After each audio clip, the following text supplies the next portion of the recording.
Okay. We are going to pick up with kind of just resituating ourselves a little bit. I want to be sure that we are kind of all going in the same direction. Next week, right before we kind of end up things, before we go on spring break the next week or two, we'll start moving into the other section of the Blackburn that has to do with more the theoretical aspects of things rather than the challenges.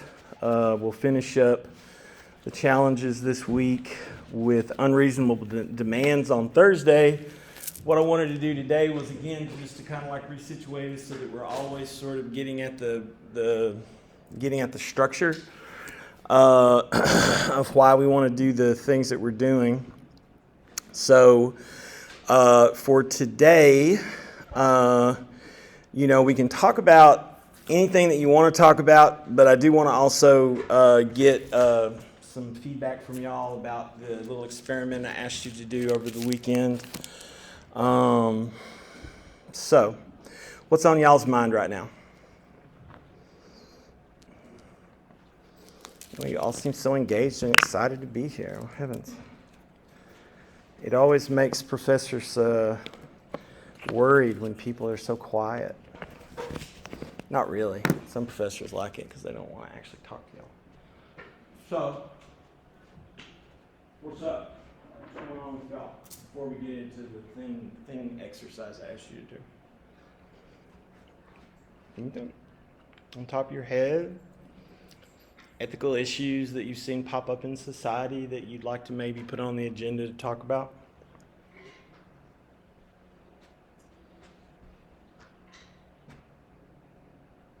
Why do we need ethics?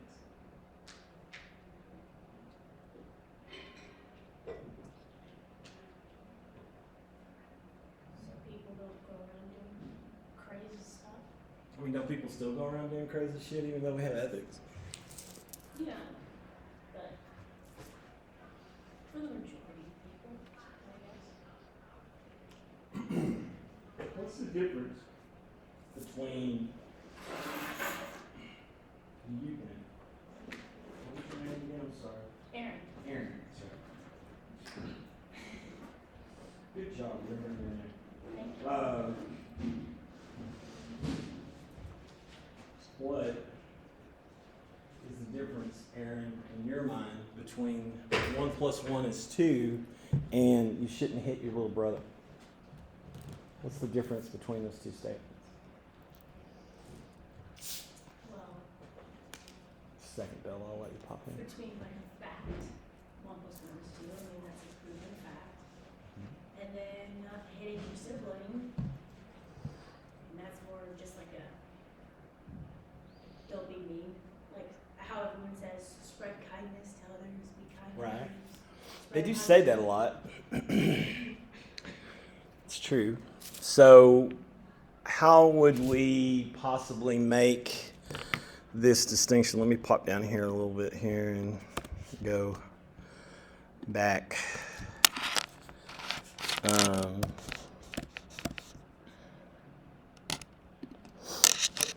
Okay. 1 + 1 = 2. The sky is gray today. Which of course it's not, but the sky is gray today. The United States of America is located on the North American continent. So all those are factual statements, right? Do any of those factual statements have an ethical claim in them at all? Just a second.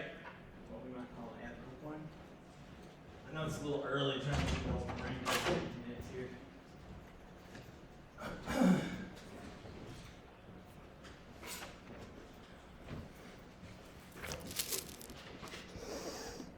Bella?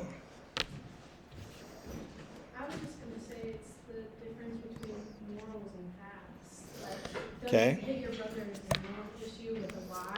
Mhm. Why don't I hit my Okay. brother? So these would be these are factual statements, and they don't require anything other than a double check to see whether they're true or they're not true, right? But now, how about this? You should not hit other people. Do no harm to others. Do no harm to yourself. I know that I keep coming back and asking the same question, but let's just really get into how are these distinct? One is factual, one is a factual statement, one is a moral claim. Can we find morality in the world?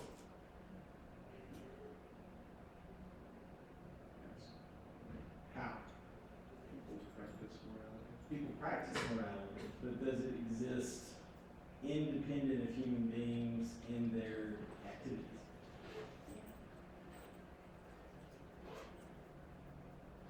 This will actually make sense in about 15 minutes.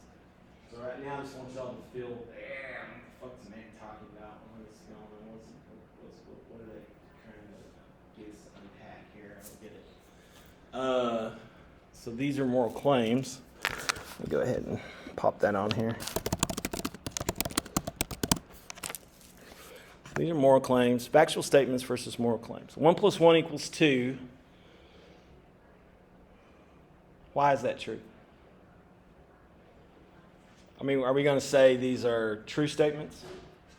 Right? So let's also not only are these factual statements, because they're factual statements, we can assess their truth claim. Right? So if I it's like if I come in and I say 1 + 1 = 2, well, first of all, since everybody in college by now should have figured out how math works, you know that's true. I don't really have to go through, but did you know there's actually a book called, I think it's called The Principia Mathematica. I think that's right, I could be wrong, but anyway, it was a book that was written around 1901, 1902 by a couple of English philosophers, Bertrand Russell and Alfred North Whitehead. It's basically 600 pages of this 700 or 800 page book is proving that 1 + 0 is 1. Proving it. 600 pages to prove that 1 + 0 is 1. Right? Yet at the same time, we don't necessarily have to go through 600 pages of proof to kind of know that's a true statement, right? 1 + 1 = 2. Now, what about the next statement? Assess the truth claim. The sky is gray today. Is that true? Not today, it's not, right? Now, maybe tomorrow, if it's, doing what the weather seems to be doing, today will be 85, tomorrow will be 20 with, rainstorms and ice.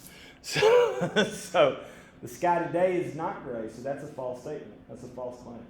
I can easily say it's a false claim. But all I got to do is look outside, the matters of fact. So what the difference between these first two things is, that's important philosophically, is that 1 + 1 = 2 is a relationship of ideas. You can always prove these. You can always prove a mathematical statement beyond a shadow of a doubt to be certainly the case, because it's the relationship of certain ideas, and those things can always be proven, right? But notice the sky is gray today. The truth of that claim changes because it's a matter of fact, right? Today that is a false claim. Tomorrow it may be a true claim. 3 days ago it would have been a true claim, right?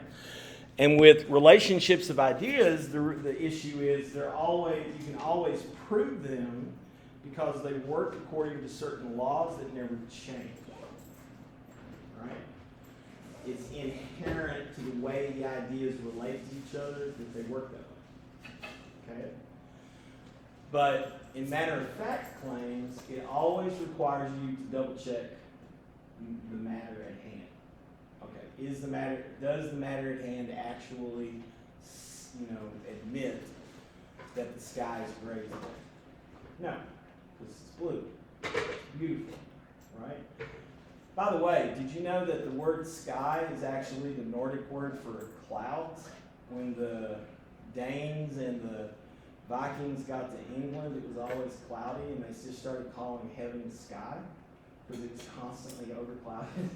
So that's how we got the word. Anyway, so the sky is not gray today, so that's a false claim. Now, what about the next one? The United States of America is located on the North American continent. How do we assess that matter-of-fact claim? Because that's not a relationship of ideas. That's still a matter of fact, right? So is that a true claim or a false claim? This will determine whether you actually pay attention in geography, I guess.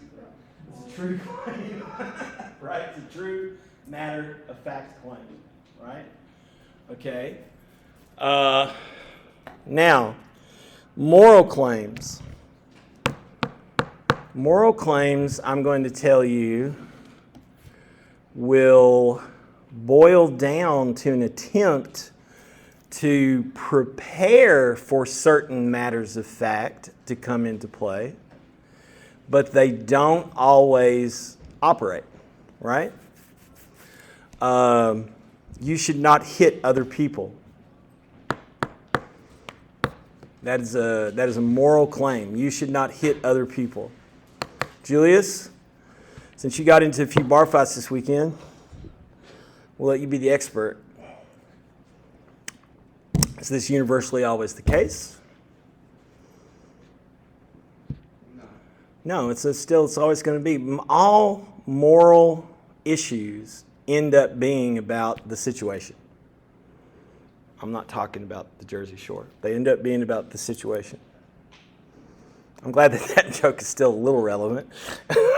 Anyway, right? They end up being in a situation. The situation requires assessment.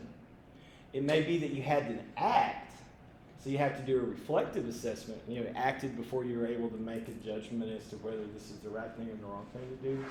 So you have to go back and do a reflective assessment, but you still have to do an assessment of every situation that has a moral significance, right?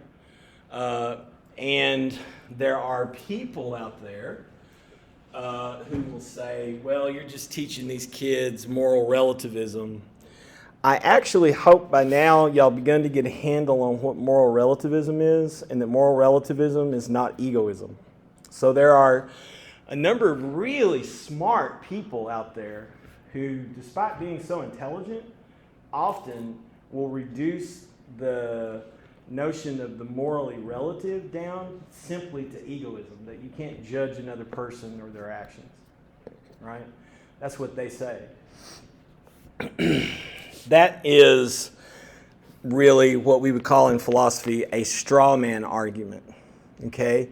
Moral relativism is almost entirely about how you critically look at the relative moral claims of different groups who have had similar experiences. Does that make sense? Let me go ahead and put that down one more time here. We look at the relative response of different people to the same kind, people to similar, how about we say that, similar situations. That is moral relativism. In order to accomplish a critique, it's not, moral relativism is the relativity of everything is relative, and therefore you can't judge a person for their actions. No, you can judge a person for their actions.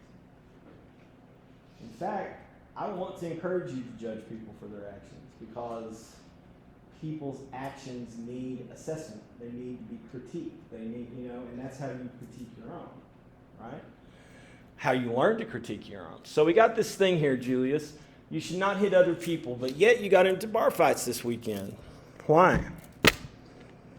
Why did you get into fights this weekend? Well, it was more a matter of self-defense. Wait a minute. But this moral claim says you should never hit other people. Wait, let me make it sharper. You should never hit other people. Even if they're beating your ass, you shouldn't hit them?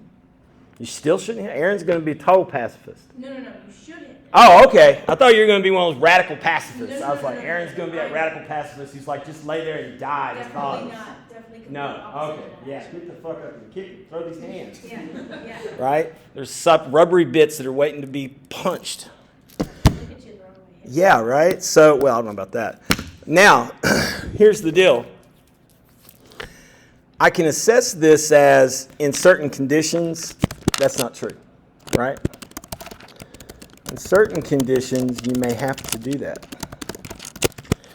Let me give you an example. It shocked me when I was, 30 years ago, the first time my mentor told me this, because I was like, that's not the way that civilized society does things, is it? The reason, even though the Nazis had the ability to enter into Switzerland, open private accounts, do that kind of crap, the bankers were willing to work with them. Do you know why the Nazis never got a foothold as a party in Switzerland? They never had even in the burgeonings of a Nazi party in Switzerland. We did. We had the burgeonings of a Nazi party. It was called the American Bund. Switzerland's never had it. You know why they didn't have it? Because when they heard that there were Nazis in Switzerland, Swiss people who were Nazis that began to organize to create a Nazi party, they showed up at their house with bats, with pitchforks, and with anything else that was heavy, and let them know that they would not allow Nazis to have a foothold in Switzerland. You want to put your gold here, that's one thing. But if you want to actually have a political party, we're not going to allow it to happen, right? Now, this is the Swiss, who are famously neutral, right? Famous neutrality of the Swiss. Yet the Swiss, in their own political stances, would not abide Nazis to get a foothold, right? So there comes a time in certain conditions where what appears to be a contradiction in the norms that you follow would actually undermine you, would actually make your world less safe, right? Would actually bring more harm. In other words, it's a very interesting thing if you take the Swiss example. If you allow Nazis to get a foothold in your country, you actually are allowing harm to begin to generate and flourish in your community, right? So you can make the argument here, you should never hit other people. That's maybe too specific, because there are always conditions where you might be able to hit other people. But what about do no harm to others? Right? Do no harm to yourself. This is a variation of that same golden rule that I talked about before, right? What's the golden rule? Do unto others as you would have them do unto you, and do not do unto others as you would not have them do unto you. Right? So this is a variation. It's a part of the idea, the basic ethical notion that you treat others the way you'd like to be treated, right?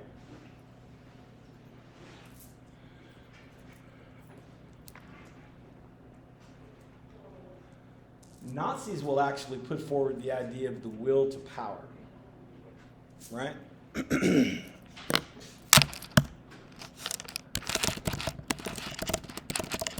They'll put forward the argument of the will to power. And that is, if you want to be strong, if you want to be successful, if you want to be on top, you have to be willing yourself to be physically destroyed in the attempt to take that power. So they're okay with that. right? Most of historically, fascists and Nazis have been okay with the notion that they may have to take a licking to get a foothold in the places they want to get a foothold, right? But does that actually circumvent this golden rule? Do unto others that which you would have them do unto you, and do not do unto others that which you would not have done unto you? Is that actually this notion of I'm fine with being beaten up? Because here's the issue, if you really stop and think about it. What was the most famous thing that the Nazis accomplished in the 5 years between 1939 and 1944? The Holocaust. Shoah.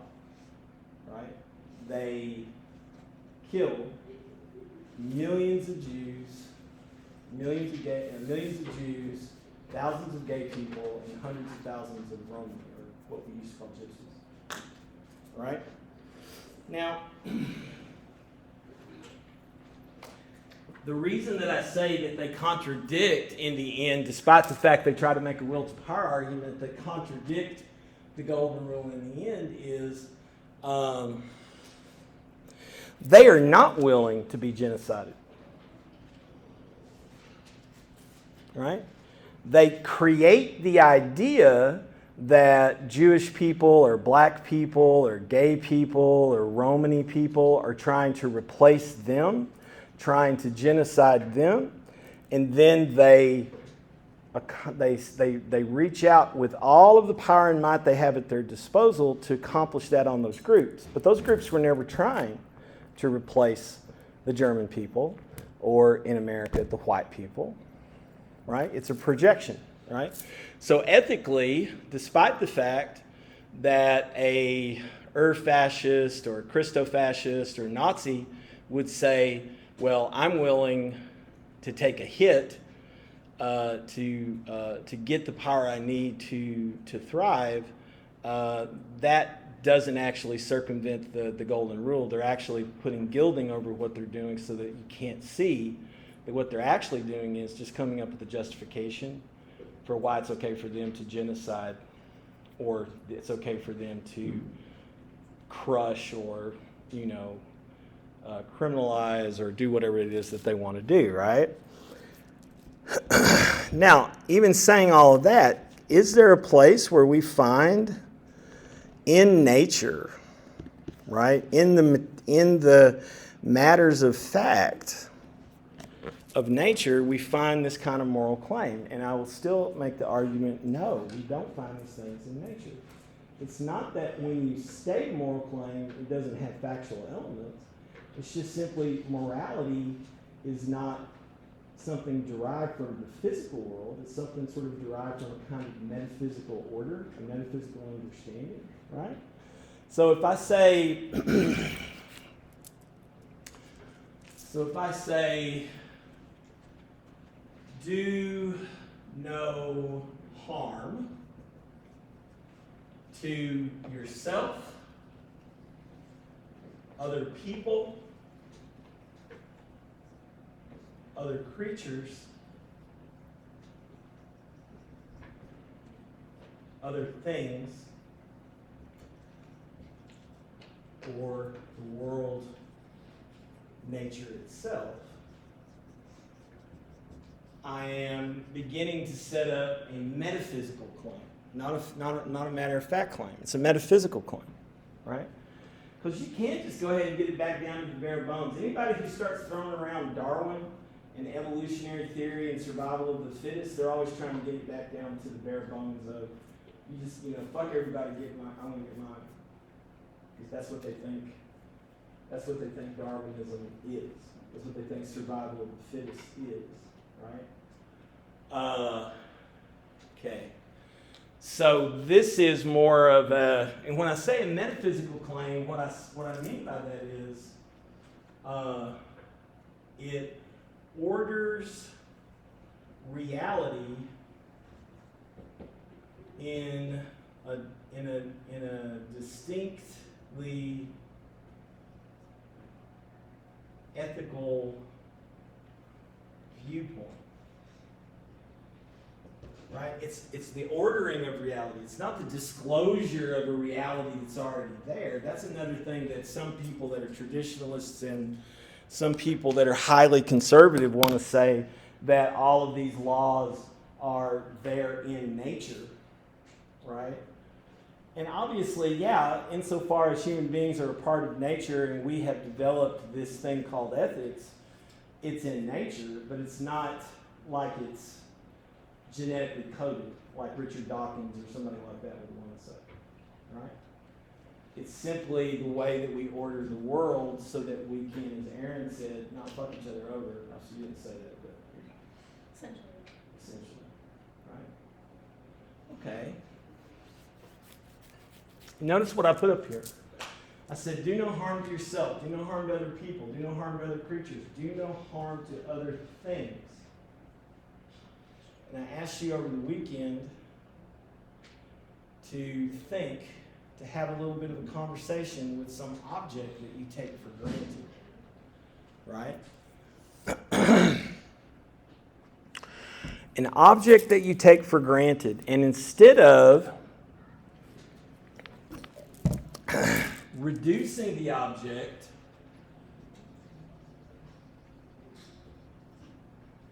down to its function and category,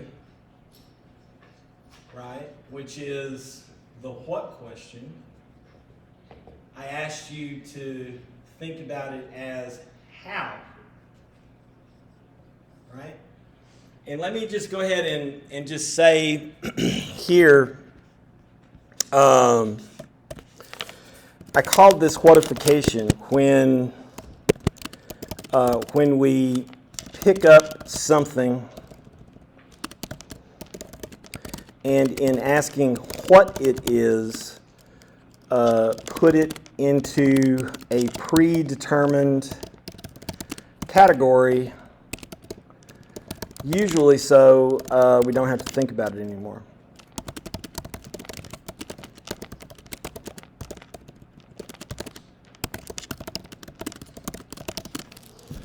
Okay? So our default question is what?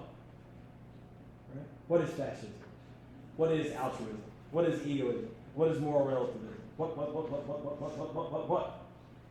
What's fill up the dictionary? All right? What is this? The table. It's a table. Okay. Now, how is it? How does the table? How does this? Well, good. Okay. Is it tabling wealth? Is a table like a table should table at a table? How does that mean? How do you know that? How do you know the tabling of the table? How is a table? Supporting the weight. Okay. So we can bring the weight. Very grimy too. Yeah, it supports, right? How else does the table? It stands up like off the ground. Stands up off the ground, so it stands up so it supports. Its idea is that it's supposed to support, to hold up, right? In other words, it's not on the floor. If all we wanted was the floor, we could just sit on the floor, right? But the table elevates the floor up so that support of the floor gets narrowed down and reduced and brought up into the table, right? The table and the floor are cousins of each other, right? Just like the table, floor, and the chair are all cousins. Chairs are all cousins of each other, right? It's the how of the way they work that makes them cousins, but we keep refining them down, right? So that we can now come in here and we can go, okay, that's a desk, this is a chair, this is a table, this is a floor, this is a lectern, this is a counter, whatever the fuck that is, this is a rolling chair, right? We can just go in and just start. Everything in here's got a name, except interestingly enough, the overwhelming majority of stuff in this room all are related to support. Right? The walls support the ceiling supports the roof The floor supports the walls, the floor supports us, the floor supports everything that's in the room, right? The chairs support your asses, the desks support your asses, all right? The table, little desk part of the desk supports your computers and your things that are on there, right? So the how of tabling is its own way of supporting, which is to lift off the ground and hold, to provide a space, right, where you can do stuff, right? You can take it in two ways. You can either say it takes the place of the floor, right, or you can say if you're sitting in a chair, right, it's like here I'd say it takes the place of the floor. But here maybe what I'd say is the chair takes the place of the floor, and the table takes the place of my lap, so that there's more space for me to support things, right? Because my lap supports stuff when I put things on, right? So really what I'm trying to get here is asking things how they are, how they do, right? How they work, yeah? It throws new light on the things we take for granted. And what's the issue here, do you think, of the taken for granted?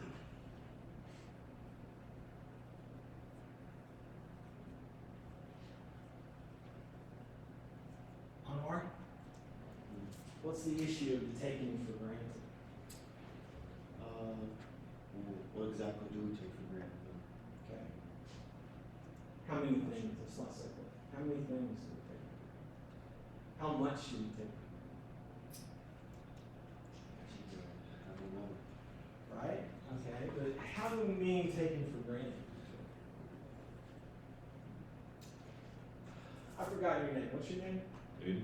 Aiden? Yeah. Okay, Aiden, when you came in here, did you test out your desk, or did you take it for granted when you sat it down, your ass would fall down on the floor? I'll take that for granted. Just took it for granted, right? It looks like it works. Nobody comes in. I very often, very rarely in my life as a professor or in my life as someone associated with the academy for 30 years, have I ever seen anybody come in and go, take this for it. That's usually if something's in a room, hasn't been taken out, we kind of take for granted. It's there, it works, it doesn't fit, right? So the taking for granted is, I don't got to think about this shit.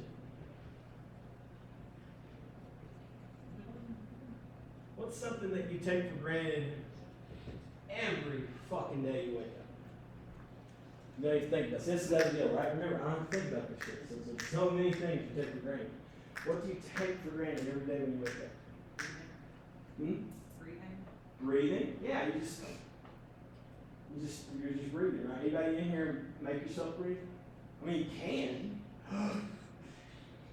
You can stop your respiration, right? That's a survival mechanism.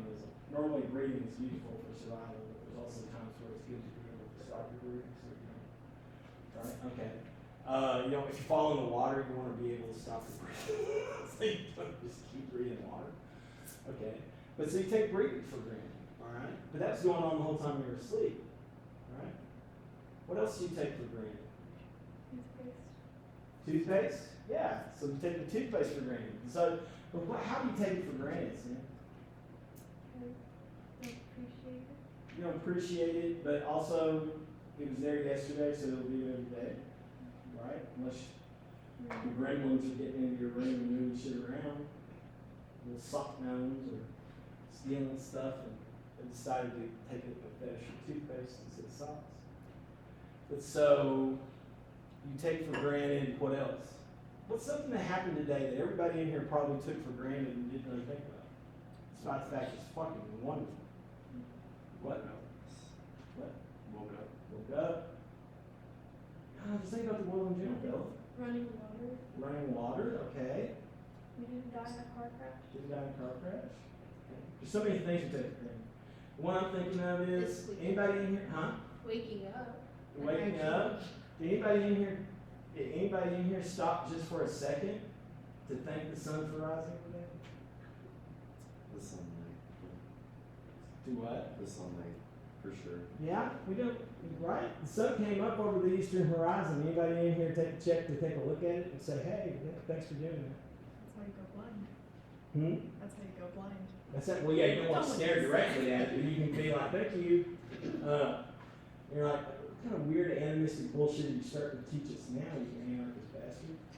You're supposed to go out and worship the sun every morning? No. There's all these things. What about, we were saying breathing for waking up. But what about air? Are you taking, do you thank air for being air today? Well, clean, non-polluted air. Yeah, we're about as close as we can get to. Thank God we're not so high. Ugh. Right? By the way, they decided to set up a very small clinic to help people that are sick there. So, do no harm. How about we said water, running water, right?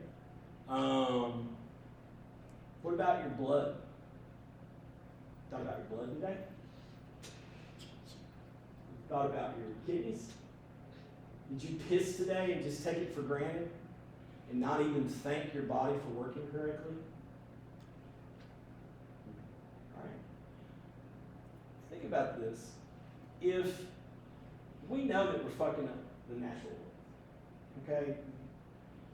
You can make whatever kind of, twisted argument you want to make that human beings are not the ones that are responsible for global climate change. And I'll be like, that's fine with me. I don't really care about making the argument that we're fully responsible for it. But if you think that all the crap that we do, this is a natural cycle, if you think all the stuff that we're doing on top of that natural cycle is it having an effect on that natural cycle, that's delusion. Right? So I'll say I can't prove that we're the reason for it, but I can definitely show through factual determinations that that we're that we're having a huge impact on all that, right? What's something else y'all take for granted? I bet, but this is more of taken for granted out of utter and complete ignorance. I know. How many people in here have plastic in your body from all the plastic that you use? Everybody should raise your hand because every single person in this room has plastic in your body from the crap that you use. Your toothpaste puts microparticles of plastic that get pissed and shit out of you. Some of it stays in there. There are parts of your organs that are getting lined with plastic right now because we take for granted single-use plastic. We just use it without thinking.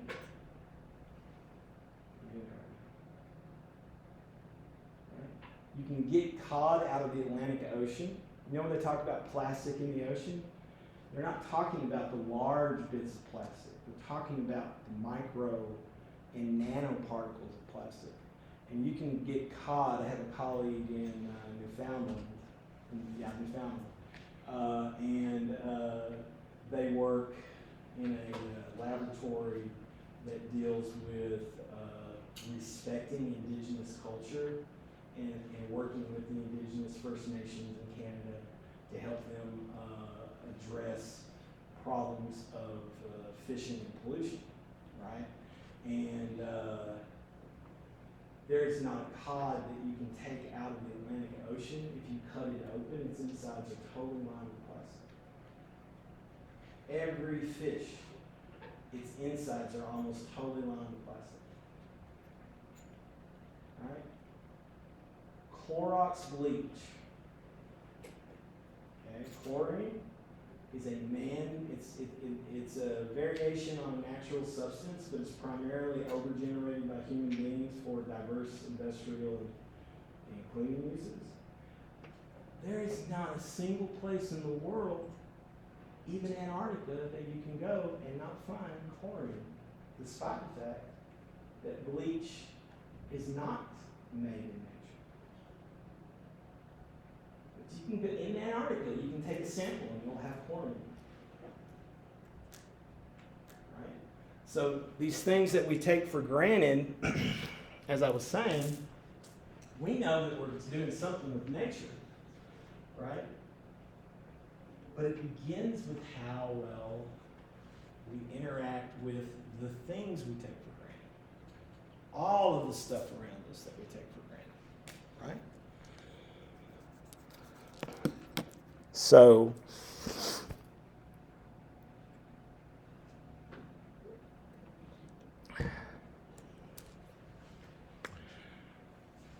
let's see. I'm not going to, you don't lose points if you didn't do this little exercise. So, and you're also not going, you're not going to disappoint me to the point that you'll have a bad view in my eyes if you say you didn't do it. But who here actually at least tried to do the little experiment that I sent out this weekend? Okay. Oh, that's very good. That's very good. Okay, Sam, what did you do? Or I say what? How did you do your assignment? I said that I take my hairbrush for granted. How so? Because I don't take care of it, you know. I'll just use it and I'll just like toss it aside. And how does your hairbrush brush in this hairbrush? What's the The teeth? yeah, the teeth. The bristles actually, the And, brush. yes, instead of like my fingers or a fork or something. But they take the place, right? Yeah. Of your fingers. Right? My hair's starting to get to that matlock point, so it's about ready to start making that one. Why do you need to brush your hair in the first place? So I feel You know what I mean? I feel capable of interacting with society. How come we put so much emphasis on hair? Everybody either has it or they're thinking about when they're They either have it or they want it. You want it back, right? Okay. What did you write about? Oh, I said that I take my pencil for Okay. granted. And how does your pencil and pencil? So my pencil kind of enables me to bring my thoughts to fruition without having like correction software or anything like that. And then I also equated like a pencil to life kind of, because most mistakes can be corrected and erased, but if you don't take the time to correct those mistakes, then Right. they stay on your paper, hypothetically. Good. I guess hypothetical paper, and indirectly affect every word that you write afterward. Very good. So, if I have a pencil, what can I do with it? Or how can I use a pencil to, see, it's very difficult to get out of this what thing. I've been talking about it for 20 years and I still haven't done it. How does a pencil free you? And how does a pencil confine you? I guess a pencil kind of frees me because, like I was saying before, like I'm not on a laptop or something that would correct my thoughts. It's just genuinely how it comes out of my head. Right. And then I guess it would hold me back because it's only limited to my thoughts. Okay. Good. It doesn't have an AI Right. that can There's no help you outside with your source. thinking. Right. Okay. And when we think about a pencil and a brush, how are they created? How's a brush, from whence does a brush come? Well, the paddle part is from wood. So it's assembled somewhere, right? A factory or some sort of artisan, right? A fabricator, someone who fabricates something, who makes something. Same thing with a pencil. Pencils come from pencil factories, right? Now, when we look at your brush, how would we see it materially? Is it a wooden brush with natural bristles, or is it a plastic handle with plastic bristles? Wooden brush with plastic bristles. A wooden plank with plastic bristles stuck in it. Okay. Now, this is an interesting thing, right? What about your pencil? How does it come about? Is it wood? Well, yeah, it's wood, but I feel like you could say like anybody could make a pencil, but you Yeah. also need the lead and other components of it for it to function. Right. So you need graphite, That's the lead that's inside of it. It's a graphite. And then you need some sort of, the issue is putting the graphite into this packed piece of wood so that you can always, keep using it as it goes along so you can't use it, right? Now the issues here would be, how is your pencil connected to life itself?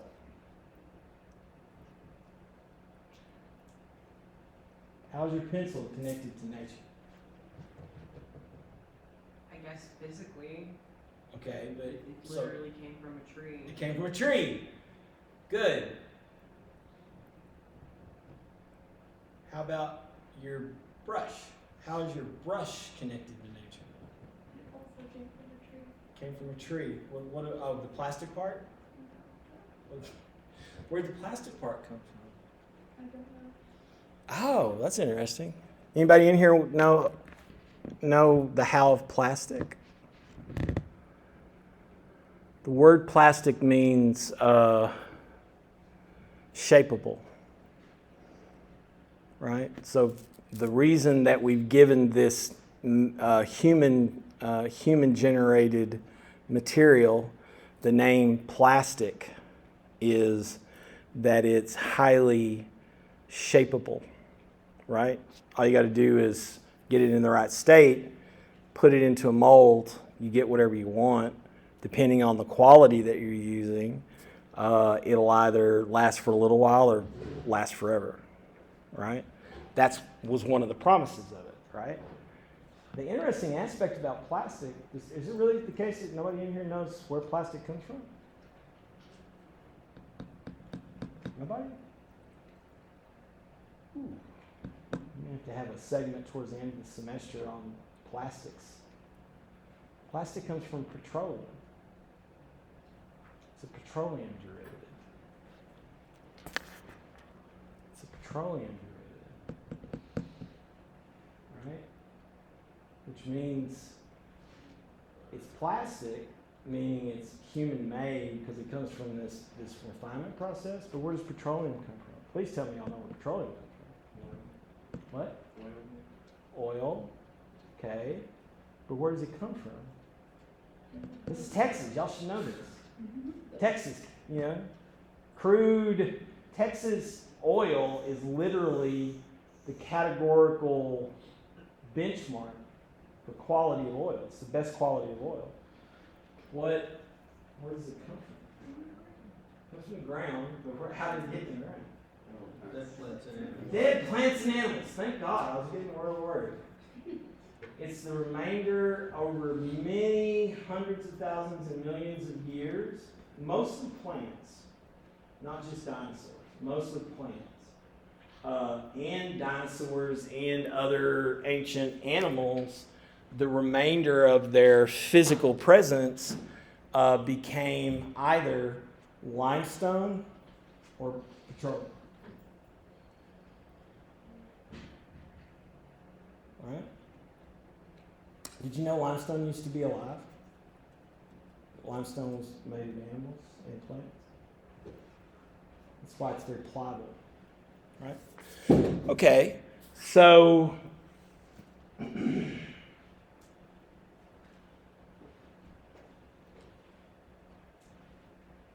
what's your name?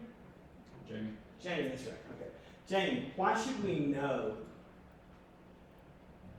where our things come from?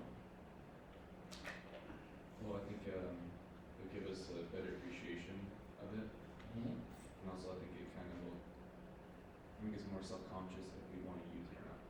Right, okay. I would be highly surprised if there's somebody in here today who's wearing a piece of clothing that's not manufactured in some way that's probably questionable. In the long run, right? Sweatshops and child labor and all that stuff. Right? Now, if we know where our things come from,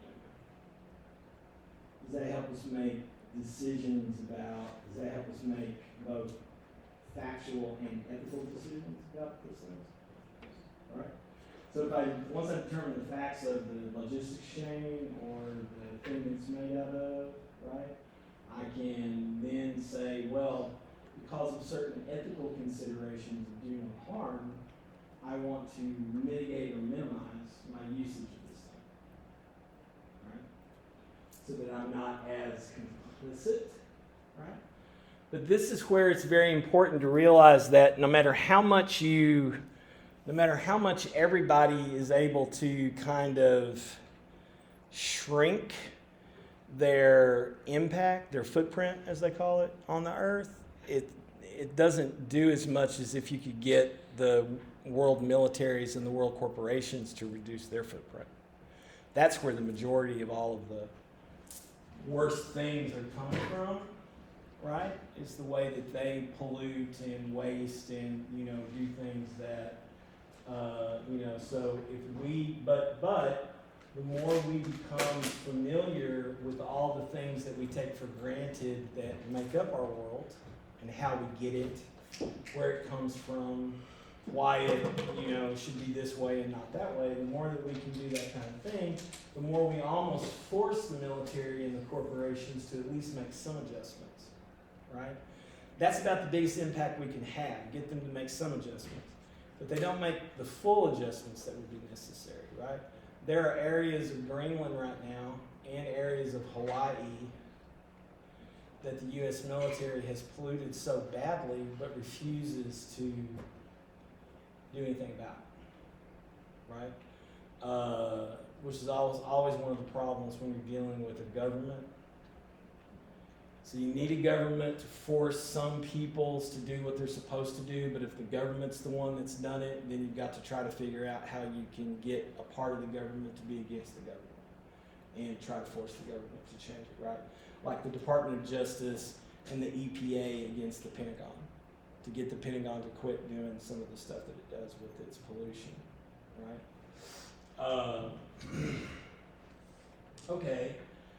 Why have I asked you in an ethics class to do this strange Whatification, getting beyond the Whatification exercise? It's to recognize how the things we take for granted, right? How you take things for granted tells you something about how you take nature for granted, and it also tells you something about how you take other people and other creatures for granted. Starting with something simple like a brush or a pencil can lead you to understand a little more about how you relate to the sun coming up or how you relate to general nature, but it also can kind of give you an idea of how to start asking questions of how you take for granted other creatures, other people, and your own self. Right? Because, notice, this basic ethical claim, do no harm to yourself, to other people, to other creatures, to other things, to the world. Right? We have to assess to the best of our ability how in certain situations do no harm might mean, and this is the example, it's been overused at this point. I mean, I can remember 20 years ago when I first used it and a lot of people weren't talking about it, but now it's become a kind of standard thing. If you want to do no harm when a plane begins to go down, right, and the oxygen masks drop, right, and you want to be helpful and do no harm in the situation, the first thing you should do is start putting masks on other people, right? How many people here have flown on an airplane? I hope that you listened to the safety advice at least one time.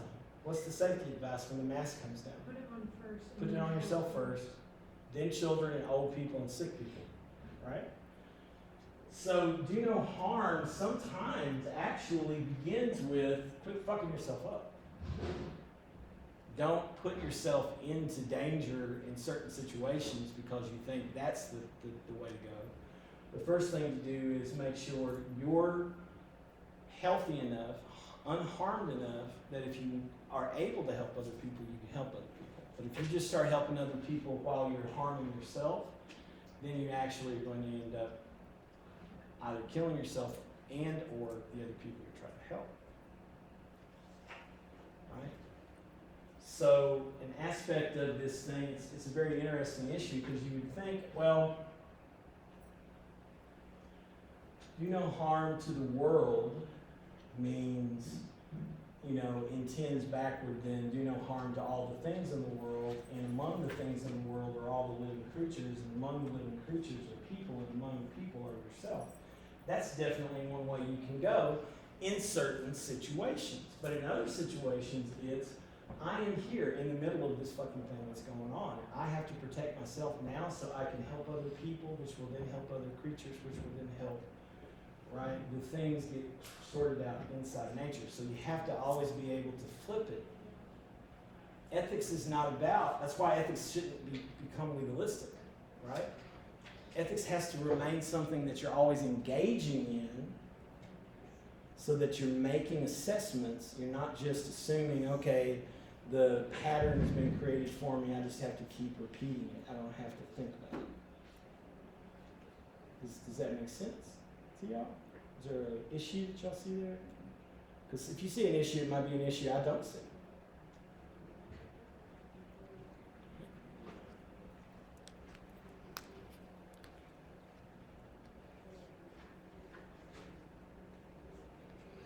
See, when you take so when I ask you to go and talk to a thing, it does seem stupid, right? But if you give a thing you take for granted just a little bit of attention and a little bit of respect, the more you interact with it, the more it shows itself. The more it shows itself, the more you see how when you are interacting with that thing, you and the thing are not actually separable, right? So if we talk about Samantha's brush, Samantha using brush is Samantha taking up the brush and brushing her hair. That's all one phenomenon. You become a brusher of hair as soon as you take up the brush and begin using it. Right? Either a brusher of your hair, a brusher of somebody else's hair, brusher of a dog hair, whatever. Right? You become a brusher. You become brushing. When you write with your pencil, right? You're penciling. You are penciling. Not it is me and then over there this act of writing with the pencil is happening or whatever. It's as soon as you pick a pencil up and begin writing, you are pencil writing. You become a part of the whole thing. You're caught up in the whole aspect of it, right? So that's the interesting aspect, that when you take these things for granted, you never think about them. You're actually not thinking about how you are an extension of that thing, and that not just that thing is an extension of you, right? That's the reason that you should, one of the better pieces of advice from that Jordan Peterson book, 12 Rules, is take care of your shit. Right? I'm critical of Jordan Peterson, but there's, standard good common sense advice in there, and one of the common sense advice is put things away, take care of things, don't just let shit fall apart, because it's so easy to replace, right?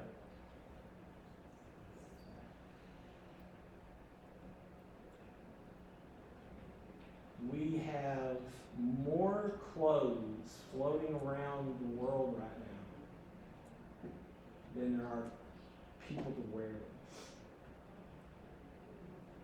Every day, enough clothes are produced to put clothes on the back of every single person.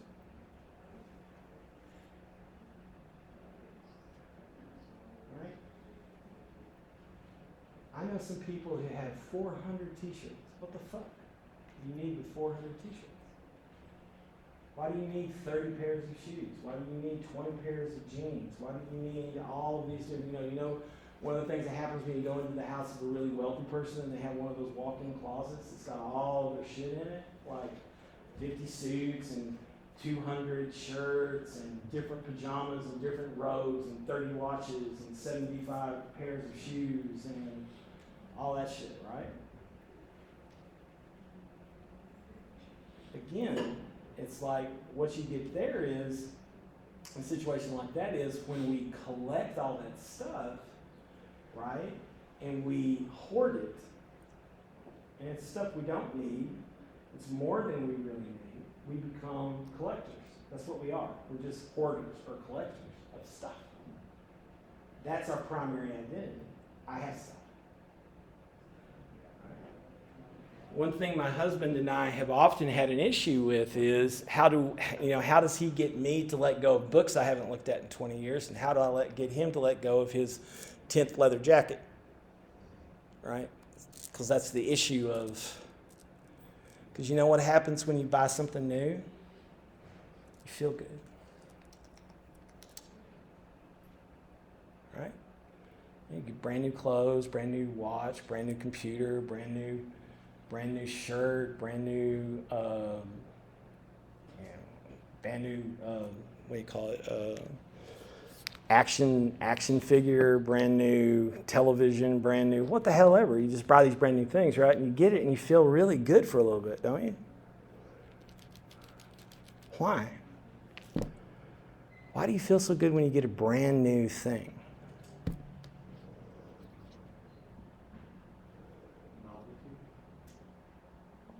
Who said that? Is that you? Yeah. Novelty, right? That's kind of, I'm trying not to be shady here, but that's kind of implied in new, since novel and new is the same thing. So, but why does the novelty make you feel good?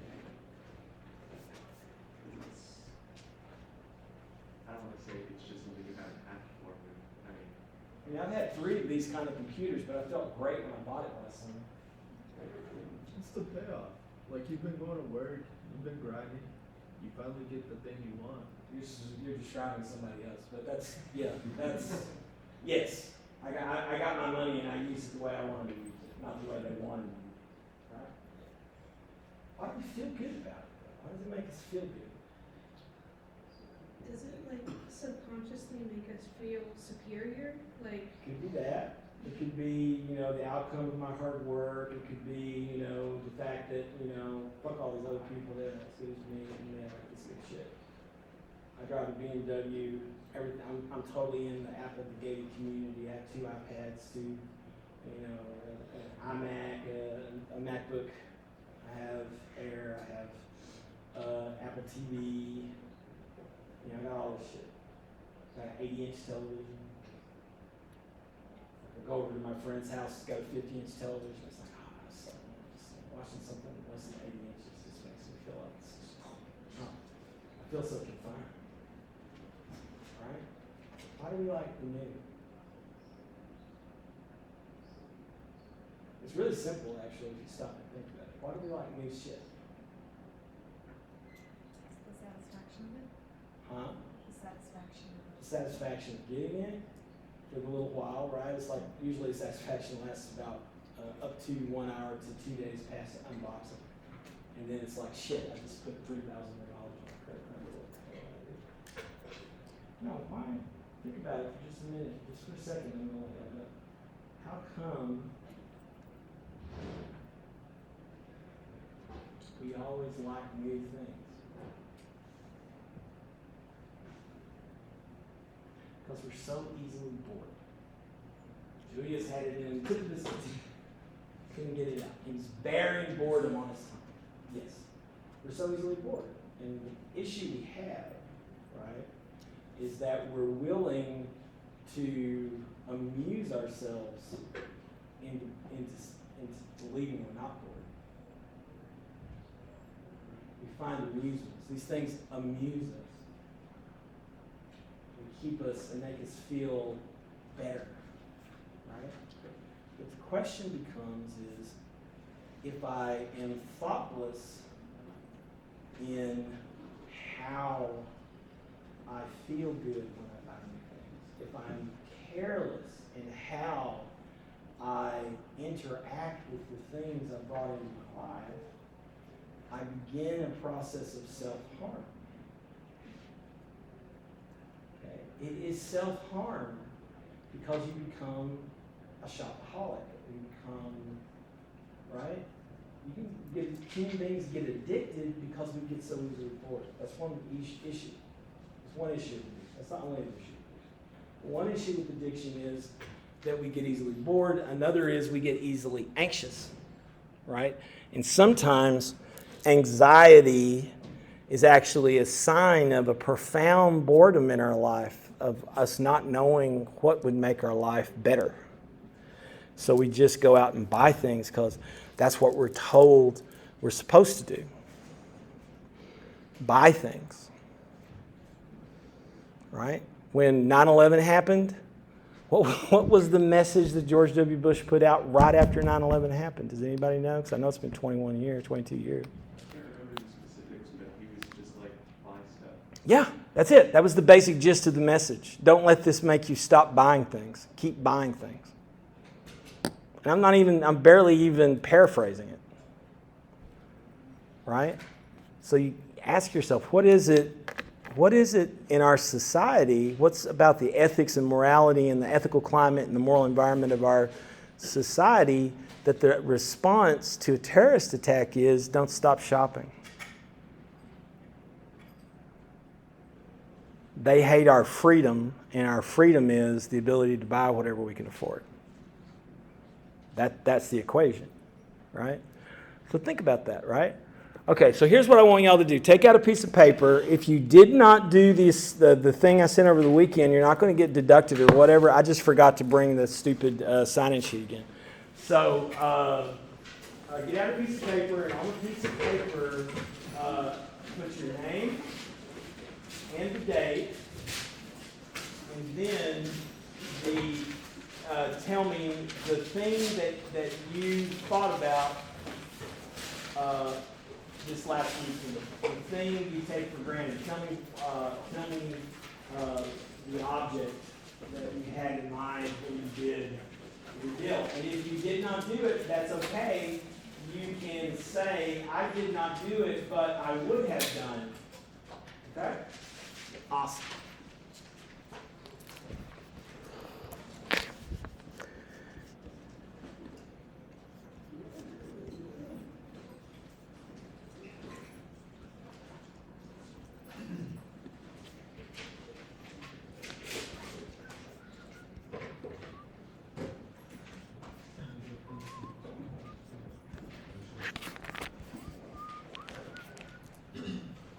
Just put it up here.